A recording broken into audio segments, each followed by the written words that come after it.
I think a lot of booktubers make videos where they read books by people with the same name as them, but I wanted to specifically because most people who watch my channel are from the UK or the US, or then I think Australia is next, and you may be less familiar with Irish names and how to pronounce them.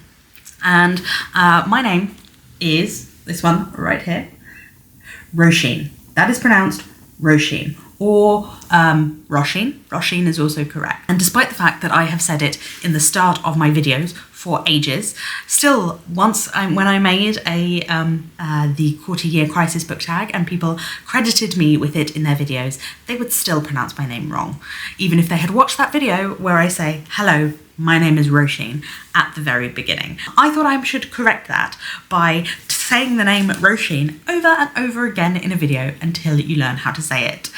That is pronounced Róisín, not Rosin, not Roisin, not Roisin, not Raisin, not Rosalind, not Rosie. It is Róisín. And it is also not Róisín, as a lot of English people like to say. It is, the stress is on the first syllable. Think of it as Rosheen, not Rosheen. And I think you will have less trouble. Róisín, not Róisín. Anyway, now that I've stopped being grumpy, I will talk to you about the book. Hello, so I am halfway through the first of my Róisín books. This is Nesting by Róisín O'Donnell. This is about a woman named Kira who is, well, she's like me. She was born and raised in England to a mum from Derry. But she, unlike me, she has married an Irish man in her 30s and moved back there. And she now has 2 children and she is pregnant again. But her partner is emotionally abusive, controlling, manipulative. And so she is going to try and leave him. But she doesn't have any money. Her family live in England, yet she hasn't been able to work since she had children because of her husband, and so she gets enmeshed in the system for women who are being abused and housing issues in Dublin now. It's set in 2018, but not really enjoying it, but it's definitely readable. To begin with, it was quite intense, like quite hard to read. I found myself flipping through pages because it was so stressful, her trying to escape from this, which I suppose is it doing its job very well, because that's how Kira is feeling, and that kind of sense of enclosure, of claustrophobia was very, very strong. On a sentence by sentence level, this writing doesn't really do anything for me. It's very matter of fact and plain speaking. The kind of feeling of being trapped, both within a abusive relationship and within the bureaucracy that isn't really helping people, isn't really mindful of the way people experience it. The characters also don't feel greatly well developed. Our main character, sure, but her children are 2 and 4, and I don't have a great deal of experience with children that age. They're kind of just props though, there's not much of them, and the partner, their husband, who is of course a bad person, but people don't think of themselves as bad people. You need to write them in a way that has empathy for them, even though you don't like them, if that makes sense, because you need to understand their perspective, and in order to make them convincing. He is still just kind of a caricature of a monster, and it just doesn't seem very realistic. I'm going away for the weekend, or just for one night. I'm going to my friend's birthday party in London today, and then I'm staying over at my mum's because it's near at my mum's, and then tomorrow we are going to Southend-on-Sea for all the excitement of that. We have friends who live there too, and my rucksack is stuffed, so I'm not going to be able to fit this in to read any more of that until Sunday probably, but it's Friday now. I do have an audiobook, so hopefully I will still do a little bit of reading. I have started A Line You Cannot Cross, something like that. It will be here, my another Róisín. And so far, interesting, little confusing. Everybody's named A, B, C, which is a little confusing, but I'm sure I'll get used to it. It's just the sort of thing that might have been easier as a physical read, but don't have any of those available. There is a book, I have got a book out at the library. If I can maybe fit that in my bag. Yeah, that might be the thing to do. Right, but I have to go because my boyfriend is waiting for me. What's the angle? I'm not playing that game. It's the same business.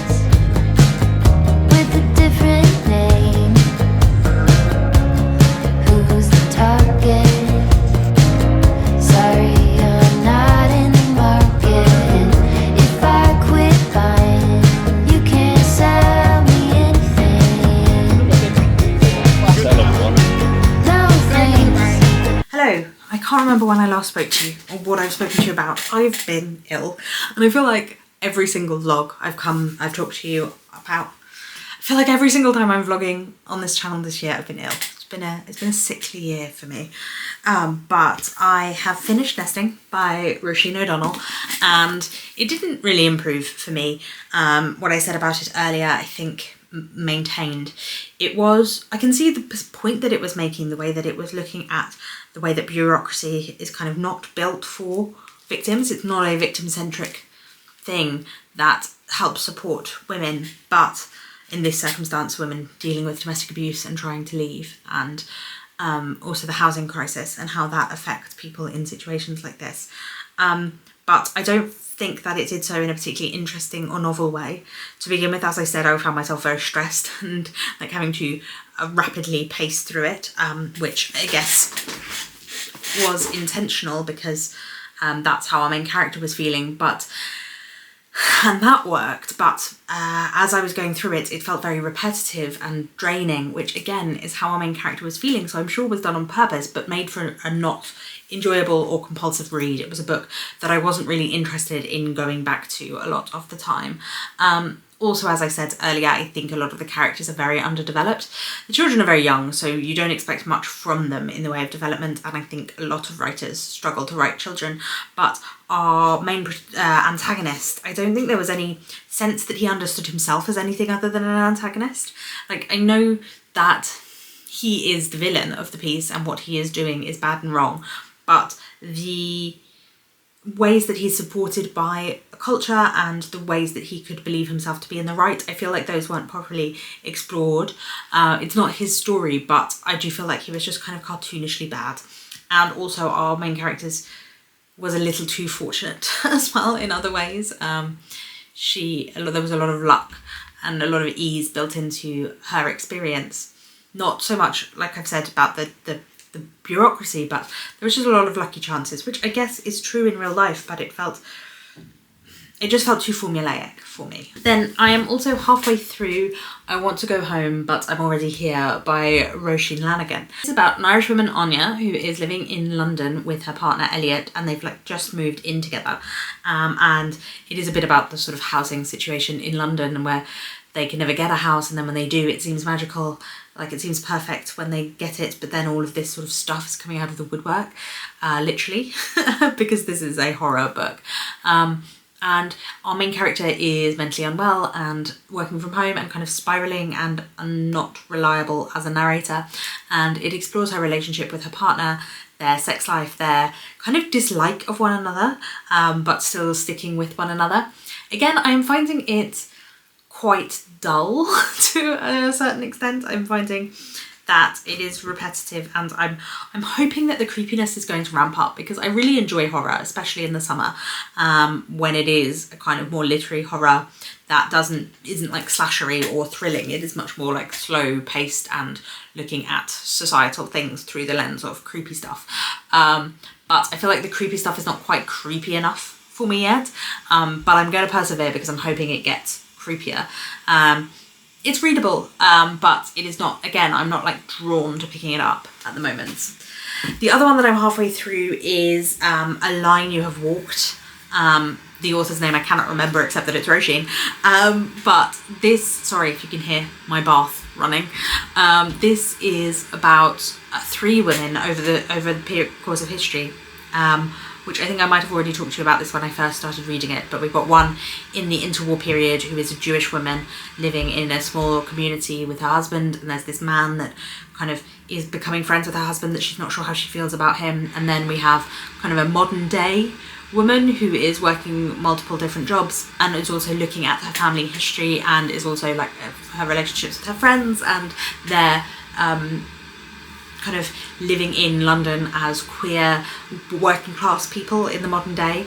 And then the other one is futuristic. It's kind of a dystopian future where this woman is living in this kind of commune that thinks that they are at the end of days, but they are living outside of society.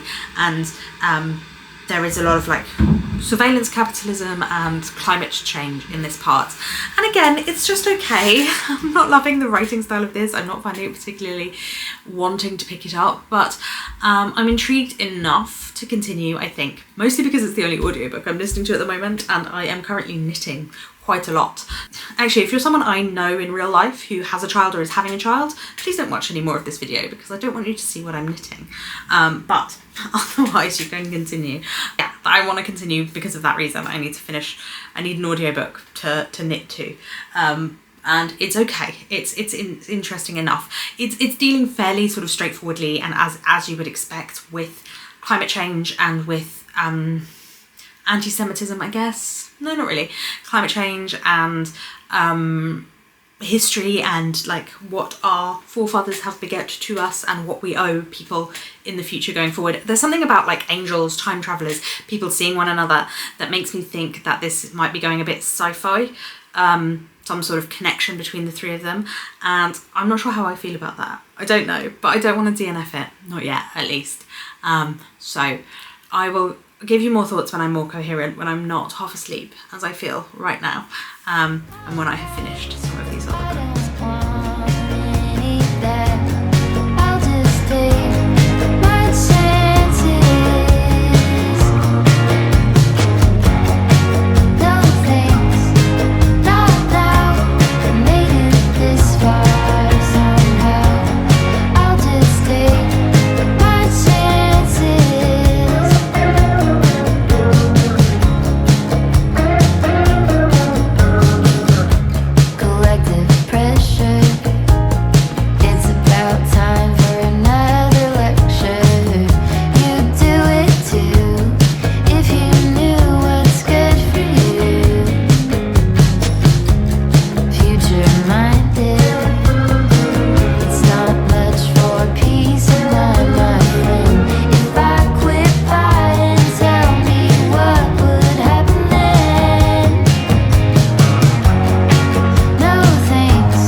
Have finished with all of my plums and I have also finished I Want to Go Home But I'm Already There by Róisín and this was interesting to a certain extent. I got what it was doing. So it is kind of a haunted house story set in London about this girl and her boyfriend who have moved in together for the first time, and it's a very slow moving introspective horror. It's not like super horrific, this sort of creeping sense of dread. They move into this new flat. When they looked around the place it seemed really good, and then when they get there it's actually like freezing cold and there is damp coming from a basement and something strange, malevolent sort of presence feeling, and a man upstairs who lives upstairs who is a creepy guy as well. And our main character starts working from home exclusively and feeling watched all the time, and she has this really fractious relationship with her partner and with her best friend who she used to live with. I would say much more about her mental health. You're never quite sure. There's nothing in this is explicit, nothing in this is definitely supernatural. It's much more of a sort of discomfort, a much more uncomfortable feeling kind of horror without any sort of satisfactory answers. And it is about mental health and about bullshit jobs, about people pleasing and being in a relationship with someone with whom you are incompatible but trying to just please them, trying to make them happy, whilst not really understanding or talking to one another honestly or openly about your feelings. I think it was trying to be creepy and uncomfortable and also trying to be mundane and show the kind of discomfort in mundanity and this kind of dreary. Oh, it's also about the housing situation in London, why you end up living in houses filled with damp, and about the kind of need to be seen and perceived to be a certain way, to be achieving and performing. I found that mundanity a little dragging and a little boring, and I wanted kind of it to go a little further and a little more uncomfortable. There is a moment where she takes some mushrooms that does go kind of where I wanted, with a bit more of the sort of thick darkness, because I found the boredom of this and the wallowing and self-pity of the main character. She's not likeable, she's not meant to be likeable, but I found it just dragged and was a little tiresome at times, which I suppose is not quite what you're going for. Then I also have halfway through Evenings and Weekends by Óisín McKenna, my only Óisín instead of Róisín. This is set in London as well. It's interesting because obviously all of these characters have Irish names. I think all of them are actually Irish people from Ireland, but they have all been set in London so far, which, being a Londoner myself, I do appreciate. An interconnected group of people, some of them from Basildon in Essex, some of them from around London, over the course of a long hot summer's day in 2019, when a whale has washed up on the banks of the Thames and they are planning a party and they have secrets from one another, and they're on the brink, the cusp of moments of life that are taking them in different directions. Again, it is about the housing situation in London. It is about being in your 30s and making decisions. It is about queer life in London and secrets that you hide from one another. Most of the characters in here are gay men, and it's very much about class and about who can make it, who can survive in London. What are the ways that finance impacts how you can live in London, how you can be an artist, and how you experience the city. It is also, again, about talking past one another, and of constantly judging and guessing at what other people are thinking, what their motives are, what they are, how they are perceiving you, feeling this constant sense of judgment and fear of that, ways that identity is built by deception in some ways, by things that we hide from ourselves. Enjoying it, but I don't think it's particularly deep.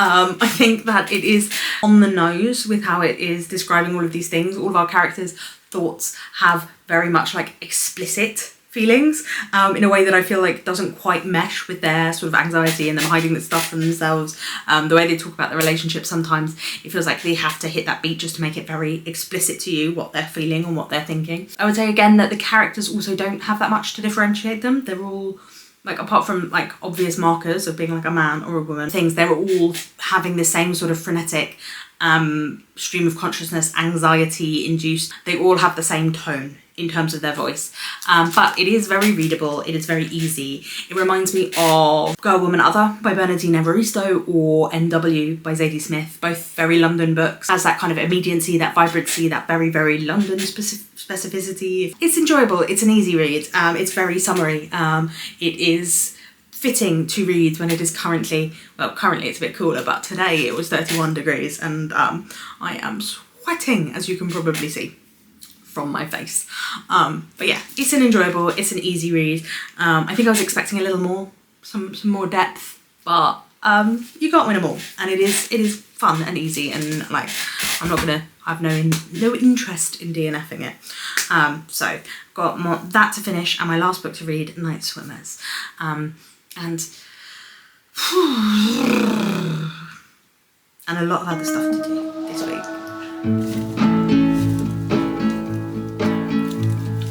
I just wanna go out and walk with you. Baby, you know I just like to talk with you.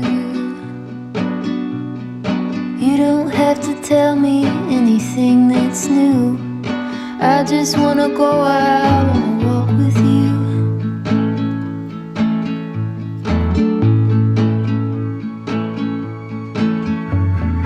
I just wanna see your shadow next to mine, sailing over pavement with our two outlines.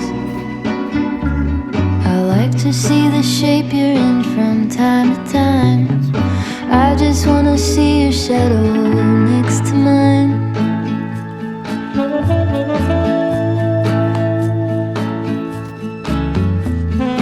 I just wanna see the same things you can see, understand the meaning on a new degree. Maybe that could happen when you're next to me. I just wanna see the same things you can see.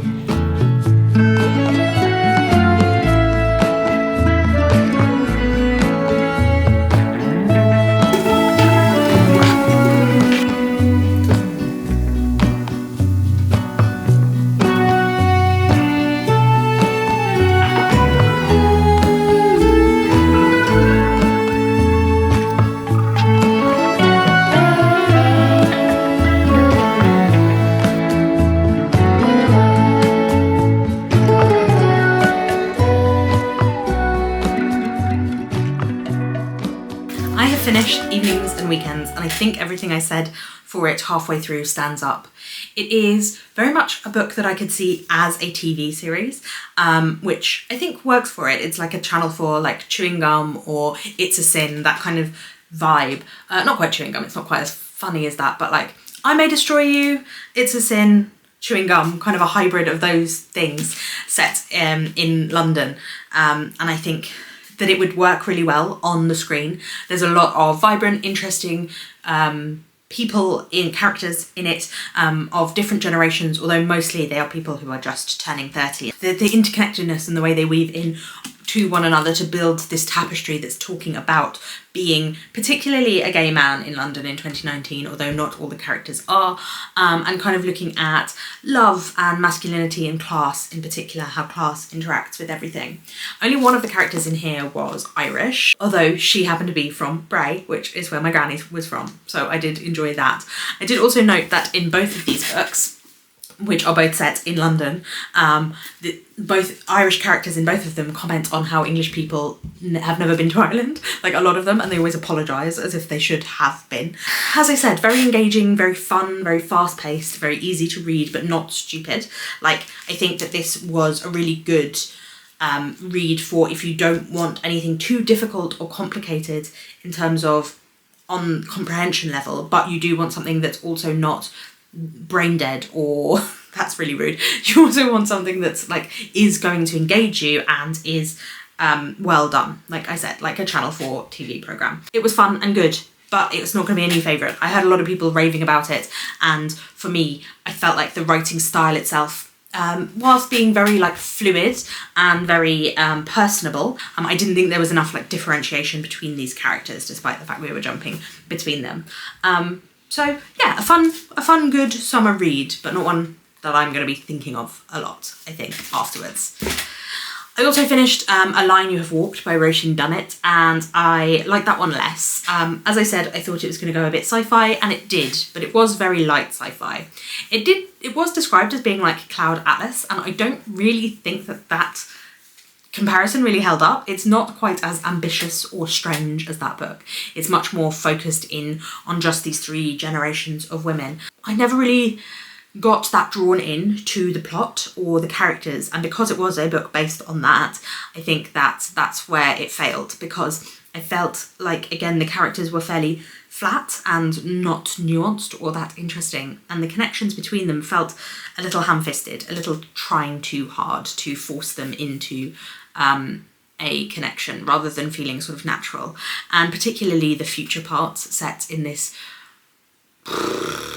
culty kind of outside of society commune kind of place made me kind of left me cold. I knew it was kind of necessary for the way that it went sci-fi, but it didn't feel very well explored or sort of interesting in terms of the comments it was making on class and immigration and climate change. It felt very surface level, and I never really felt like it went as deep as it thought it was going. The writing style, again, didn't really do anything for me. It was fairly boring. So whilst I had been intrigued by the historical portion to begin with, the way it kind of just glanced against these ideas of like anti-Semitism by never saying these people are Jewish, even though very clearly indicating that they were Jewish, and talking about the Battle of Cable Street and things. I felt like it lacked the specificity needed for that, for it to really land. In all sections, it needed more specificity and more humanity and more clarity. All of it became a bit of a muddle. So I didn't love that. But I have one last Róisín book to read, that is The Night's Wings.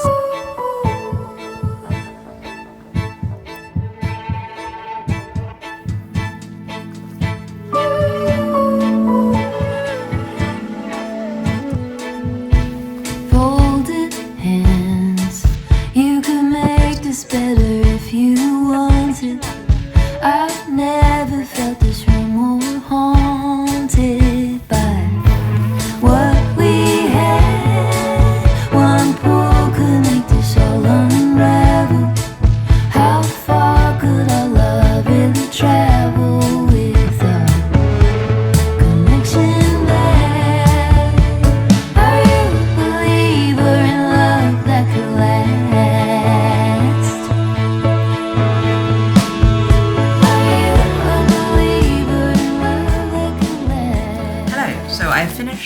part 1 of my final Róisín book, Night Swimmers by Róisín Maguire. This is set on the Irish Sea coast of Northern Ireland, in a really small village, and we have two main characters, Grace, who is a middle-aged woman from this area who is kind of strange, and a lot of the villagers feel discomfort around her. She's very brusque and doesn't really seem to like people very much. She is renting out a cottage, a holiday cottage, and the person who is staying there is called Evan. He is from Belfast. He is having some issues in his relationship. I'm not sure if it's a marriage or not, but someone with whom he has a child.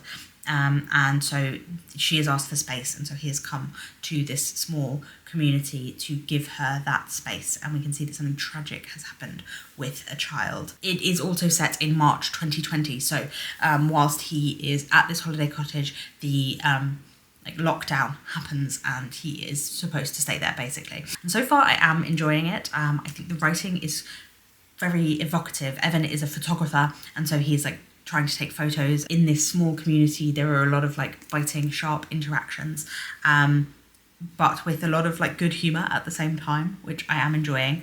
There has been some philosophising, some about happiness, but in a way that I haven't found grating, which I normally would. So I am enjoying that. I don't know if it's the unsentimentality of the Northern Irish that I share because my mother is from Derry, that is making me enjoy that more in this book than I normally would. I think that the nature of writing, the description of this place, it's made me tell my boyfriend we need to go on holiday to Donegal, which is the other coast from where this one is set, but is where my mum's always telling me I need to go. And I'm looking forward to seeing where it goes. It has a very sort of still, not a lot going on kind of feeling of a Sunday afternoon film, but it's being written in a way that I enjoy, so I'm quite enjoying that. And yeah, I'm interested to see where it goes. I'm hoping, fingers crossed, there's not too much romance, because I'm a bit worried it could go in that direction.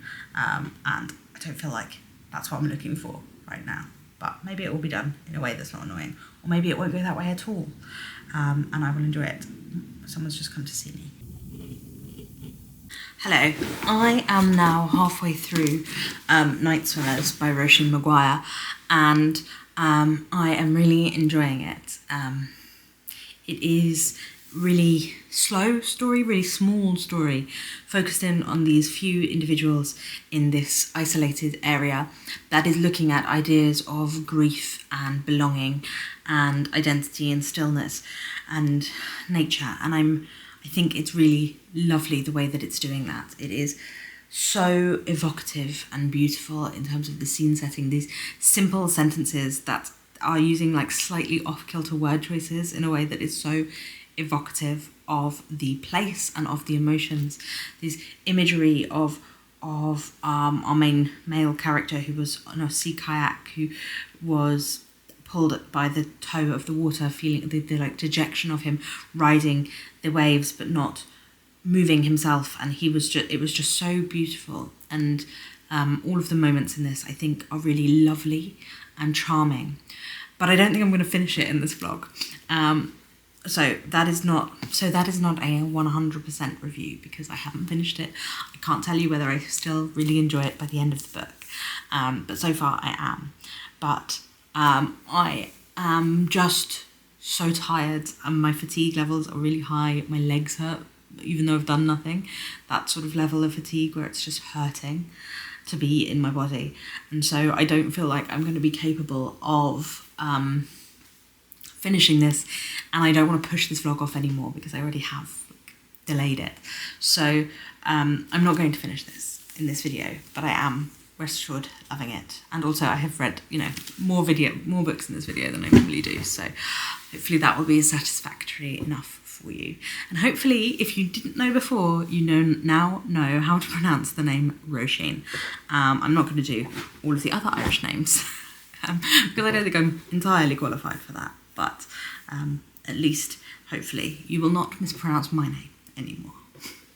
Thank you very much for watching. Bye-bye.